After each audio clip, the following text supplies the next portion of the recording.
if you call yourself a pragmatist philosopher, Yeah. what do you mean?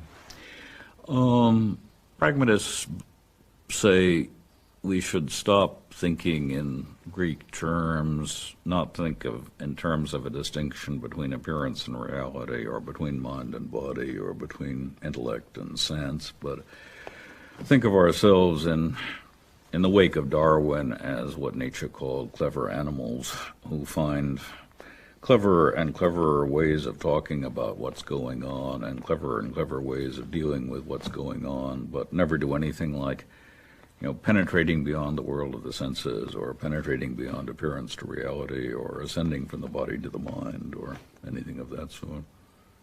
And much of pragmatism is just the same kind of criticism as you get in Heidegger's criticism of what he called the ontotheological tradition. I think it was unfortunate that pragmatism became thought of as a theory or definition of truth.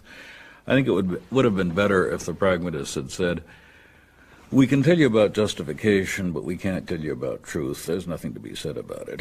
That is, we know how we justify beliefs. We know that the adjective true is the word we apply to the beliefs that we've justified. We know that a belief can be true without being justified.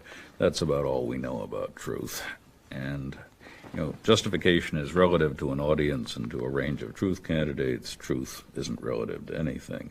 Just because it isn't relative to anything, there's nothing to be said about it. And truth with a capital T is sort of like God. There's not much you can say about God. That's why theologians talk about ineffability. Contemporary pragmatists tend to say the word true is indefinable, but none the worse for that. We know how to use it. We don't have to define it. If you define it in the Nietzschean term, there are no facts, there are only interpretations. Yeah, that gives the general pragmatist idea that no description, or if you like, no interpretation, is closer to reality than any other. Some of them are more useful for some purposes than others, but that's about all you can say. And Nietzschean perspectivism, which says, you can't rise above interpretations and get to facts, or dig down below interpretations and get to facts, is substantially the same thing as I meant before when I said that pragmatists try to get rid of the reality-appearance distinction. The Greek idea is that at a certain point in the process of inquiry, you come to rest because you've reached the goal. And the pragmatists are saying, we haven't the slightest idea what it would be like to reach the goal.